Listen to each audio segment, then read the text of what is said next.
David Blythe had never expected to make history.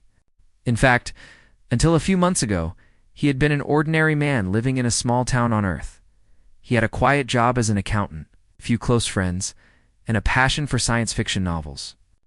He never imagined he would be sitting at a desk, filling out an official form to adopt 3 alien children from another galaxy, yet here he was. In the midst of the Galactic Adoption Bureau's online application system, typing away with an unshakable determination, his fingers hovered above the keyboard as he read the questions one last time. His application to adopt alien children seemed impossible. Ow. Even to him. But he knew deep down it was the right thing to do. The children he hoped to adopt were from a species known as the Kaltari. They were an advanced race, far more intelligent and technologically sophisticated than humanity. The Kaltari had evolved to communicate through telepathy, and their minds were linked in ways no human could ever understand. Their society was built on mental connections, where every member shared knowledge and feelings with each other effortlessly. They were the galaxy's intellectual elite. They held a reputation for being cold, detached, superior to most other species. The adoption process was incredibly strict. Only beings with certain advanced qualities were allowed to adopt Kaltari children. After all, the Kaltari needed to be raised in a society that could support their mental abilities, their need for intellectual stimulation, and their telepathic needs. It was unheard of for a human, a species regarded as primitive by most of the galaxy, to even consider applying. David's application, however, was far from ordinary. He wasn't just applying for a child, he was applying to take on a responsibility unlike any other. The idea came to him one evening while reading a report about the Kaltari. It described how the Kaltari children had been orphaned in a tragic accident. And now, the Galactic Federation was seeking parents for them. David didn't know why, but something in him stirred. It was as if he could hear those children calling to him from across the stars. Maybe it was his lifelong love for alien stories and far-off worlds. Maybe it was the strange desire to prove that humans had more to offer than what others believed. But most of all, it was his innate belief that love and understanding could bridge any gap, even one as vast as the galaxy. So, as David filled out the application, the Galactic Adoption Bureau wasn't just any ordinary government office. It was a grand, sleek building, designed to impress anyone who might enter. The Bureau's headquarters was located in a massive city on Lighter, a neutral planet at the center of the galaxy where representatives from every known species gathered to govern the galaxy's various factions. The building's architecture was striking, with tall glass walls and shimmering blue lights that pulsed with an otherworldly glow. It was a place where decisions were made that affected entire civilizations. David wasn't physically there. He was miles away on Earth, sending in his application through an intergalactic network. But he could imagine it. The moment the application was sent, it went through several filters. First, to the Kaltari Guardians, who were responsible for approving adoptions for Kaltari children. Then to the Galactic Federation, which reviewed all interspecies adoption cases. David knew he was in for a challenge. The response didn't take long to arrive. It came in the form of a short, dismissive message. "We regret to inform you that your application to adopt Kaltari children has been rejected. Due to the nature of the Kaltari's telepathic abilities and cultural needs, only advanced species with comparable abilities may apply." David read the message several times, feeling a heavy weight in his chest. It wasn't a surprise, but it still stung. They didn't even give him a chance to explain himself. To the Federation, he was just another human, a member of a species barely capable of interstellar travel, let alone raising children of a species like the Kaltari. But David wasn't the kind of person to give up easily. He couldn't. Determined, he sent a second message, this time a personal one. He poured his heart into the words, explaining his background and his passion for the Kaltari. He spoke of his love for alien cultures and his belief that the heart, not advanced technology or psychic abilities, was the most important quality in any parent. He told them that he didn't need to be telepathic or have advanced technology at his disposal. He just needed the willingness to love and nurture. The response came days later. But it wasn't what David expected. He was granted a hearing. David stepped into the Galactic Adoption Bureau's virtual meeting room, nervous but resolute. He had been instructed to connect through a secure link, and now he found himself facing a panel of 6 representatives from various species, including a Kaltari. He felt small as he looked at the faces on the holographic screen. The panel members were beings from all walks of life, some with alien skin and unusual features, others with calm, distant expressions. The Kaltari representative, Jera, had a smooth, silvery face with eyes that glowed a soft green. She looked down at him from the screen with an air of quiet authority. Her telepathic abilities were apparent in the way her eyes seemed to peer straight into his soul. The other representatives glanced at each other. Then at David. They waited. "Mr. Blythe," the Zatharan representative said, his voice low and rumbling. "Why do you believe a human your species would be suitable to raise Kaltari children?" David took a deep breath. He had been preparing for this moment for days. His heart pounded in his chest, but he forced himself to remain calm. "I believe it's because of what humans have," he began, his voice steady. "We have the ability to connect. Not through telepathy or advanced technologies, but through something far deeper. We understand love, sacrifice, and the importance of empathy. We might not be the most advanced species, but we know how to care for others. And that's what these children need more than anything. They need someone who will truly see them for who they are, not just as beings with exceptional abilities, but as children who need love and care." There was a long silence as the representatives considered his words. David could feel their skepticism, but also a flicker of something else, curiosity. "Interesting," Jera said, her voice calm and soft. "You are the first human to apply for such an adoption. Many of your kind have not shown this kind of understanding." David smiled slightly. "We may not be perfect, but we try.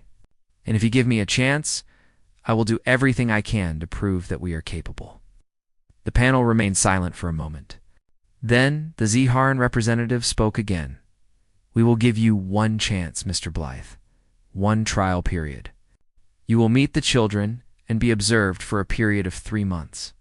At the end of that time, we will decide whether or not you are fit to adopt." David's heart soared. This was more than he had hoped for. He didn't know what the outcome would be, but he was determined to try. For the first time, he felt that his dream was within reach. "Thank you," he said, his voice thick with emotion. The panel nodded, and the connection was cut. David sat back in his chair, feeling a wave of relief wash over him. He had done it. He had proven that even a simple human like him could make a difference. Now it was time to meet the Kaltari children. David Blythe sat nervously in the sterile white room, staring at the blank wall ahead of him. His palms were sweaty, his heart was racing, and he couldn't help but feel a deep sense of anticipation. He had come so far since that first application. Now he was about to meet the Kaltari children. He had been given a trial period, a chance to prove himself, and he couldn't afford to mess it up. 3 months to show that a human, with all his imperfections, could raise these extraordinary children. The room was nothing like Earth. There were no familiar comforts, no soft chairs or warm colors.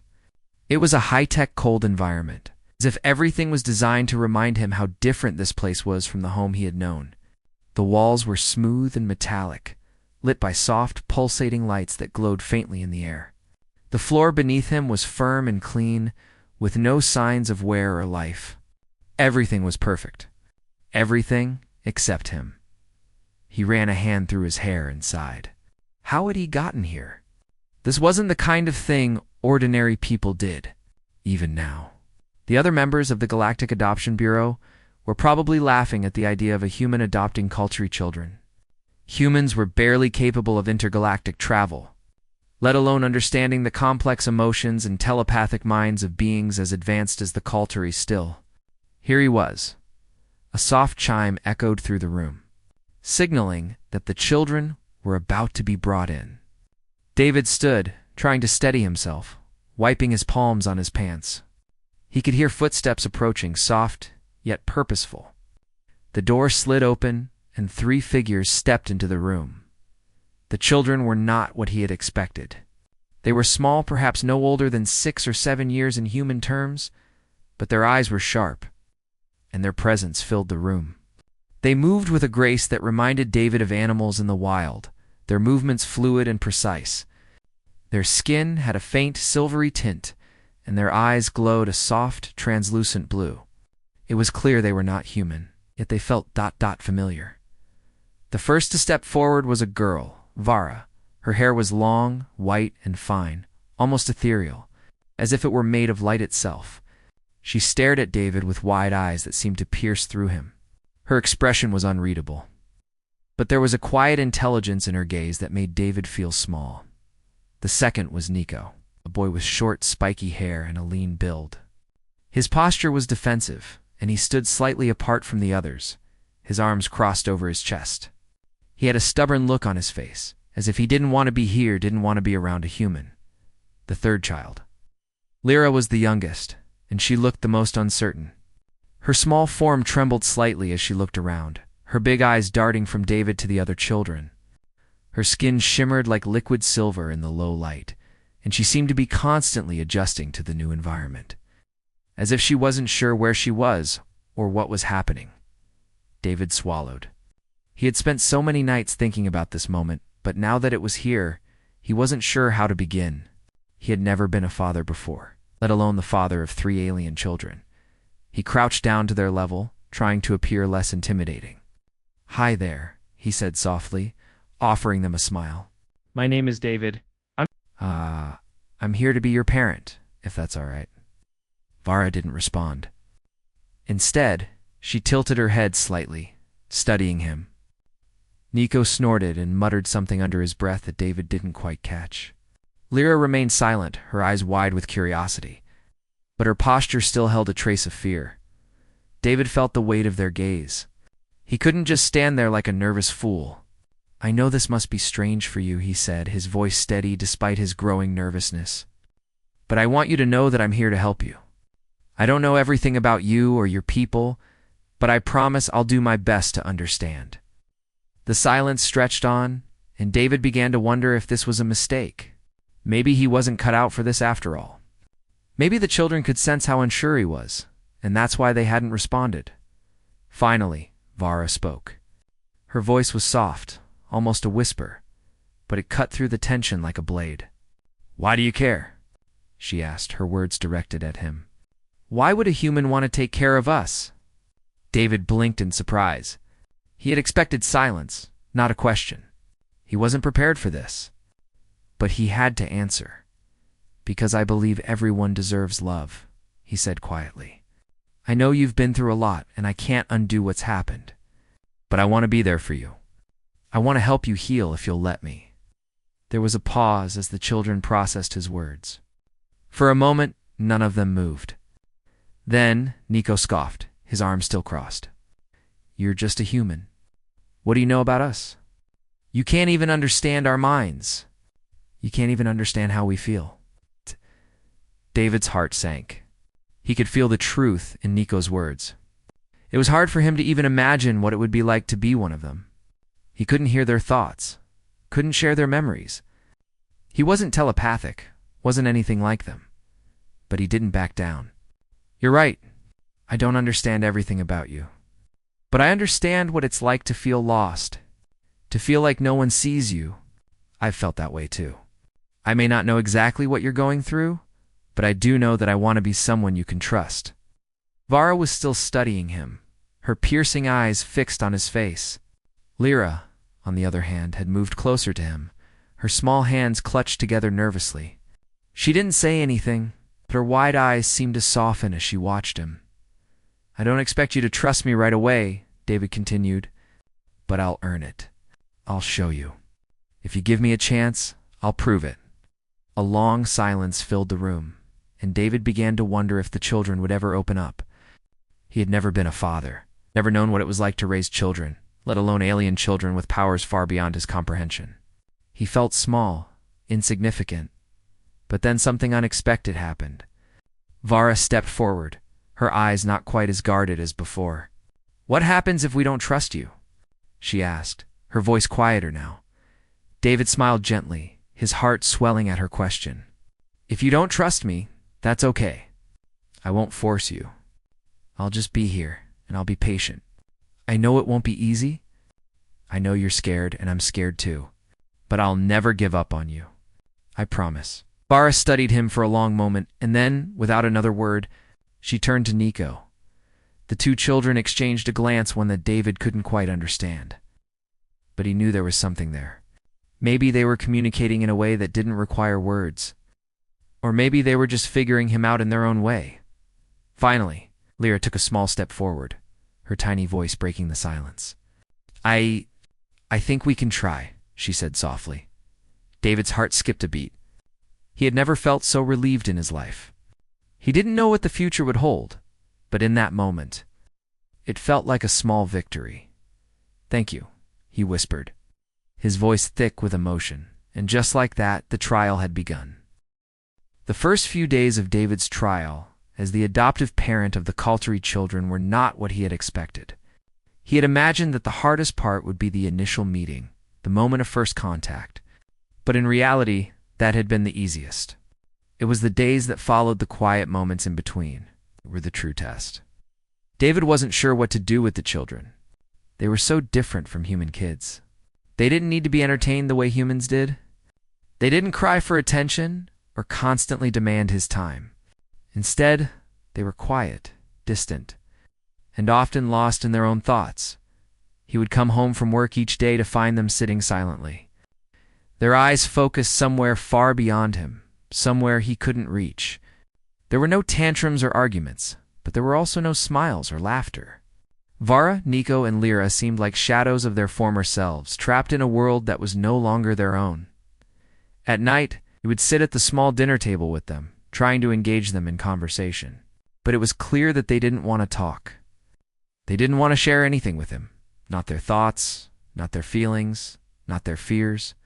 They were guarded, closed off.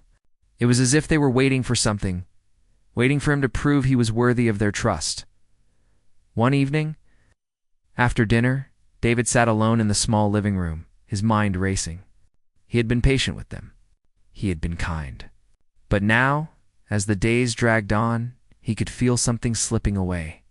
It was as if the children were silently rejecting him, testing his resolve. And it wasn't just them. David had begun to feel the weight of the entire situation, the pressure of representing humanity to the galaxy, the doubt that the Kaltari children would ever truly accept him. The Federation's representatives had warned him that this might happen. They had told him that the Kaltari children had been through too much, that their minds were fragile, that no matter how hard he tried, they might never truly let him in. But David wasn't ready to give up. He couldn't be. He had already come this far. It was late that night when the first message came through a communication from the Galactic Federation. David had been expecting something like this. The email was short and to the point. We have received complaints regarding your suitability as a parent. The Kaltari children are not adapting as expected. It is our recommendation that you reconsider this adoption. David read the message again. Then again, the words were like a slap in the face. He had known this could happen. He had been warned. But the rejection stung more than he had anticipated. As he stared at the screen, the door to the living room creaked open. He looked up to see Vara standing in the doorway, her silver hair glowing faintly in the dim light. She didn't speak. She simply stood there, her expression unreadable. David wiped his eyes, feeling a sudden lump in his throat. Vara, he said softly, I'm trying my best. I really am. But if you and your siblings don't trust me, I don't know how I can keep going. Vara didn't respond right away. She stepped into the room slowly, her eyes focused on him. You are not the problem, she said at last, her voice low and measured. The problem is that we were never meant to be here. David was taken aback by the admission. What do you mean? He asked, standing up from the couch and taking a cautious step toward her. We don't belong here, Vara continued. We were never supposed to be part of your world. Our minds are ... different. We can't connect with you the way you need us to. You can't understand us, and we can't understand you. David felt a pang of frustration. I'm trying, he said, his voice shaking slightly. I'm doing everything I can. I might not be able to read your thoughts, but I'm here for you. I want to help. Vara's gaze softened, but only slightly. "That's what we don't understand," she said. "You're human. You are so different from us, and yet you're here. You're trying so hard. It doesn't make sense." David took a deep breath, trying to calm himself. Maybe that's what makes it work. Maybe I'm not supposed to understand everything. Maybe I don't need to understand. What matters is that I care, and I'm not going to give up on you. For a moment, Vara didn't respond. She just stared at him, her eyes searching his face. Then she nodded once, almost imperceptibly. Before turning and walking away, David stood there for a long time, feeling both encouraged and defeated. The conversation had been small, but it had been the most honest one they had had so far. It wasn't much, but it was something. The next morning, he received a follow-up message from the Federation. It wasn't the response he had hoped for. The letter outlined a series of formal complaints from the Keltari Guardians' complaints about David's inability to connect with the children on a deeper level, about his lack of advanced telepathic training, and about his primitive methods of parenting. David read through the message, his chest tightening with every word. He knew the Federation didn't understand. They didn't understand the most important thing: love and patience couldn't be measured by a standard formula. You couldn't grade humanity on the same scale as advanced telepathic species. They didn't get it. The decision was coming. The trial period was almost over, and the Federation would soon decide whether or not David was fit to keep the children. If they decided against him, it would mean that the children would be removed from his care. They would be sent to another family, one more suited to their needs. David sat down at the kitchen table, feeling the weight of the situation pressing down on him. What could he do? What could possibly change the Federation's mind? How could he prove that he wasn't just a human who had no place raising such extraordinary children? Suddenly, the sound of footsteps caught his attention. He looked up to see Nico standing in the doorway, his arms crossed tightly over his chest. The boy's expression was difficult to read, but his posture was defensive, almost hostile. David felt a pang of guilt. He hadn't been able to connect with Nico in the same way he had with Vara, and it seemed as though the boy was rejecting him more and more each day. He didn't know how to reach him. "I don't think we're meant to be here either," Nico said quietly, his voice cold. "I don't think we're supposed to stay with you. Maybe we're too... different." David's heart sank. This was what he had feared, that the children would never be able to trust him, that he would fail them. But before he could finish, Nico stepped forward and, surprisingly, placed a hand on his shoulder. "But maybe you're not giving up on us either," he said softly, his eyes meeting David's. "Maybe that's the difference. You're still here." David blinked, surprised by the boy's words. For the first time, Nico's walls seemed to crack just a little. "I don't know if you'll ever understand us," Nico continued. "But I think we might start trying to understand you." It wasn't much, but it was something. A breakthrough, however small, was still a breakthrough. And in that moment, David knew he couldn't give up, not now, not ever. His journey with the Keltari children was far from over. The road ahead would be hard, but he was more determined than ever to prove that humanity had something valuable to offer, even in a galaxy full of superior species. The days that followed David's conversation with Nico were a strange mix of hope and doubt. The walls between David and the children hadn't come down completely, but there was a subtle change in the way they interacted with him. It wasn't easy, and it wasn't fast, but David could feel the air between them, thickening with unspoken understanding. It was like the children were beginning to test him in a new way, to see if he could hold on, even when they tried to push him away. The atmosphere in their small home had transformed too.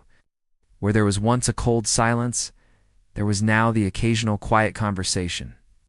Vara had started to share small thoughts with him, nothing big, nothing deep, but enough for David to sense a crack in the fortress they had built around their hearts. Nico, too, had begun to speak a little more. He wasn't exactly friendly, but he was less hostile. Lyra, the youngest, was still the most reserved, but she would sit near David sometimes, drawing shapes in the air with her fingers, her eyes focused, as if searching for something she hadn't found yet. David was still walking a tightrope, uncertain of each step, but there was something in him that refused to give up. He had seen a flicker of trust in their eyes, even if it was small. That flicker was all he needed to keep going. One afternoon, David was sitting in the living room reading a book when the door chimed. It was a quiet, subtle sound, but it was enough to alert him. He glanced up from his book to see the children standing in the doorway. They were all together, and this time, something was different in the way they looked at him. It didn't seem quite as distant. "David," Vara said, her voice still quiet, but no longer with that harsh edge it once carried. "We need to talk." David put his book down, his heart picking up speed. "Of course. But what's on your mind?" "What?" The children stepped into the room, their eyes all focused on him, but they weren't standing in their usual guarded stances.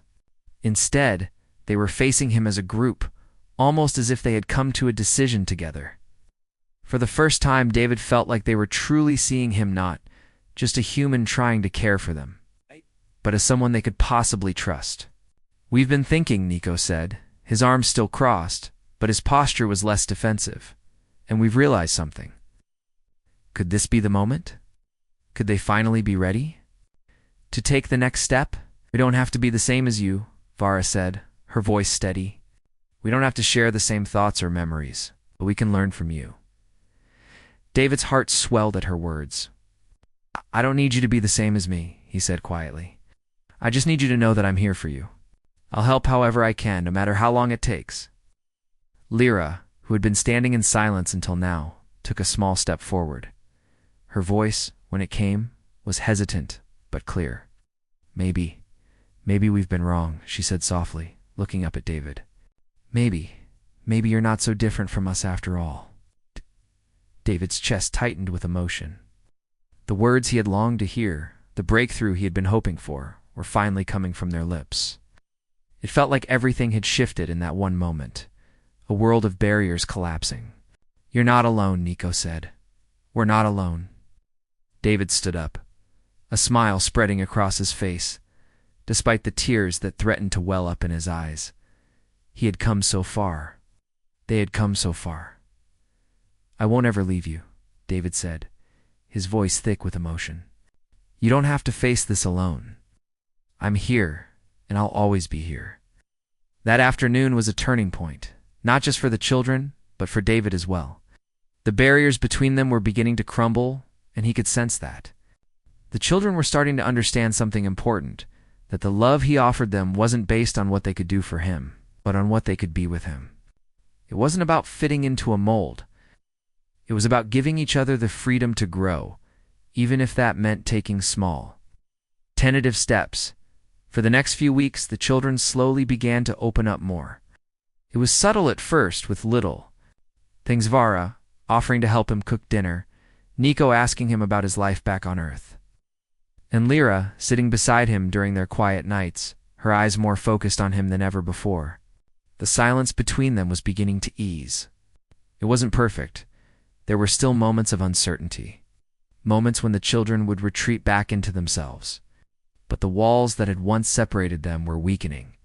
David knew there was still a long way to go. The Kaltari children had experienced trauma that no human could truly understand. They had lost everything: their home, their family, their world. But David's presence, his unyielding commitment, and his willingness to love them without expectation seemed to be making a difference. But even as things began to improve at home, there was still a shadow hanging over them. The Galactic Federation had been watching. The trial period was coming to an end, and the decision about whether David would be allowed to keep the children was fast approaching. The Federation was still uncertain. They didn't trust that a human could handle the responsibility, and they didn't believe that the Kaltari children would truly thrive in a human environment. David's heart sank whenever he thought about the Federation's final judgment. He knew they hadn't seen the children in the way he had. They hadn't watched as the children slowly started to trust, as they learned to share their thoughts and feelings, however small those steps might have been. The Federation didn't know the quiet victories the way Nico had finally smiled at him after a particularly difficult day, the way Lyra had started drawing pictures of Earth's landscape, as if she were beginning to understand that this place could be home. One afternoon, just a week before the final decision, a Federation official arrived at their doorstep. David knew it was coming. Jera, the Kaltari representative, stood in the doorway, her expression unreadable. She had come to assess the situation. For herself, to make the final judgment about the adoption.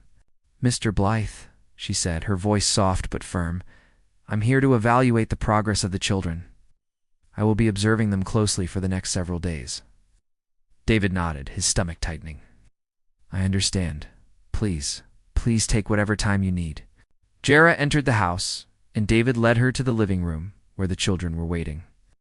They stood together, as if they had rehearsed this moment. Vera, with her calm, steady gaze. Nico with his arms crossed, but his stance not quite. As closed off as before, Lyra, who looked at Jera with quiet curiosity. David watched as Jera studied them, her eyes moving from one child to the next, observing their behavior, their interactions. For a long time, there was silence. David could feel the weight of the moment. This was it. This was the judgment he had been dreading. Finally, Jera spoke. "You've done something extraordinary, Mr. Blythe," she said quietly. "These children, they are beginning to trust you. They are beginning to heal." David's heart leapt in his chest. "Does that mean?" Jera nodded, a rare, small smile appearing on her face. "The Federation may not fully understand your methods, Mr. Blythe, but it is clear to me that you've proven something important, that love and care can bridge even the most impossible of gaps. These children have started to find a home here in a way I didn't think was possible." David couldn't hold back the tears that threatened to spill. The relief, the joy, was overwhelming. "The adoption will be approved," Jera continued. "You will keep them, Mr. Blythe. They are yours." For the first time, David didn't just feel like a human trying to prove something to the galaxy. He felt like a father. And in that moment, he knew that he and the Coultry children had begun a new chapter together. David Blythe sat at the kitchen table, staring out the window at the planet's skyline. The stars twinkled in the distance, far away, but they felt closer now. The last few weeks had been a whirlwind, full of ups and downs, moments of doubt and hope. But now, as the Federation's decision had been made, David was starting to feel something he hadn't felt in a long time. Peace. The Coultry children were still adjusting. They still had moments of uncertainty, still pulled away at times, but there was something new about the way they interacted with him now, something more open. They were healing. And that healing was not just a personal victory for them, but for David as well. It had become a bond, one stronger than any barrier between species, stronger than any judgment the Federation could impose. As David sat at the table, thinking back over everything that had happened, he was interrupted by the soft sound of footsteps behind him. Vara, Nico, and Lyra entered the room, their faces bright with something they hadn't shown in a long time. Hope. David turned and smiled. "Hey, how's it going?" Vara was the first to speak. "We've been talking," she said, her voice steady but filled with a new light. "We've been talking about what comes next. What happens now that we together." David nodded, his heart swelling with pride. "I'm glad you're thinking about that. What do you want to do?" Nico, who had always been the more skeptical of the three, gave David a small, thoughtful glance. "I think we're ready," he said slowly. "Ready to learn more about you? About Earth? About your world?" David felt a lump in his throat. For so long he had wondered if the children would ever accept him fully, if they would ever be able to truly see him as their father. And now, with Nico's words, it was clear they had started to see him. They were ready to embrace what came next. That's wonderful," David said, his voice thick with emotion. "There's a lot to show you. Earth is different, of course, but I think you'll like it. It's a beautiful place." Lyra, who had been quietly standing behind the others, stepped forward, her face soft with understanding. "We're ready to see Earth. But what about the others?" she asked, her voice hesitant. "What about the Federation?" David took a deep breath. The Federation had never been kind to him. They had always doubted him, always considered humans too primitive to raise beings as extraordinary as the Coultry children. But in the end, they had given him a chance. They had allowed him to keep them. And now, it was up to him to show the galaxy that humanity had something valuable to offer. "I think," David said, pausing for a moment to choose his words carefully, "that it's time to show the Federation, and everyone else, what humans are capable of. Not through technology, not through telepathy, but through love. We've all come a long way together, and that's something I want to share with the galaxy. There was a silence in the room, a quiet weight to David's words. The children, who had been so distant at first, now stood a little taller, a little stronger. They had found something in themselves that they hadn't known existed, and David had helped them find it. Together, they had created a family. The next few days passed quickly. The children began to adjust more and more to life on Earth. They had already learned the basics: how to communicate in the human language, how to adapt to Earth's environment, but now they were eager to explore the world. David showed them the sights, introducing them to parks and cities, places where they could see the diversity of humanity, where they could understand the beauty of Earth in a way that was more than just intellectual. But as the children embraced their new life, David knew that the Federation wasn't finished with him yet. They had allowed the trial period, but now they would want to see results. The adoption might have been approved, but the real challenge was about to begin. David would have to prove that this was not a mistake, that the Kaltari children, despite their advanced abilities and unique needs, could thrive in a human world. One afternoon, as David and the children walked through a bustling city, David received a message from the Galactic Federation. It was from Jera, the Kaltari representative who had witnessed their progress firsthand. "Mr. Blythe," the message began, "the Federation has reviewed your case, and after careful consideration, we are pleased to inform you that your adoption of the Kaltari children has been deemed a success. You have proven that humans are capable of creating a nurturing and supportive environment for even the most unique of beings. We will be monitoring the situation closely, but for now, you have been granted the official status of guardian for the Kaltari children.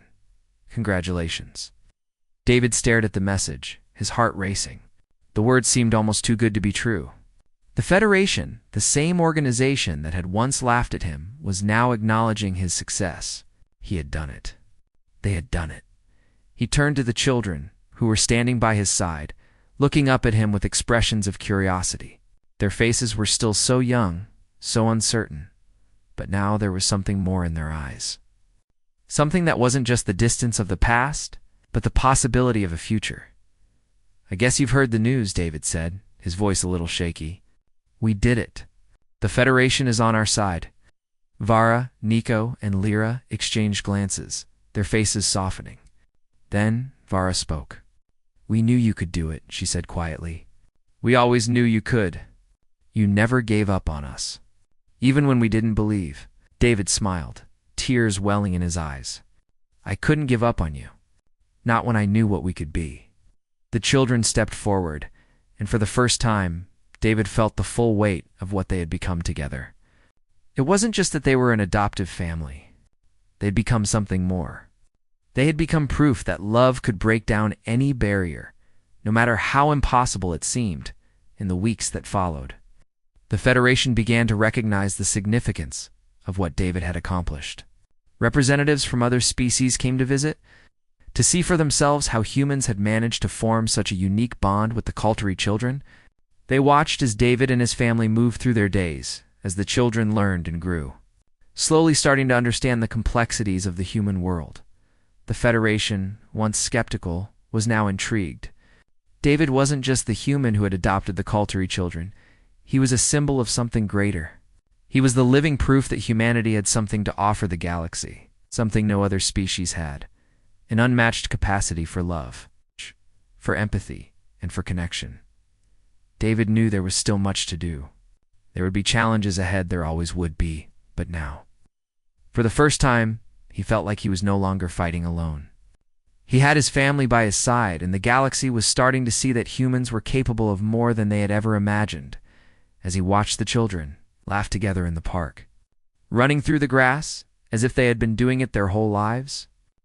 David felt a deep, peaceful certainty wash over him. The future was still unknown, but it was bright. And for the first time, he was excited to face it together with his Kaltari children, in a galaxy that was beginning to realize just how special humanity truly was.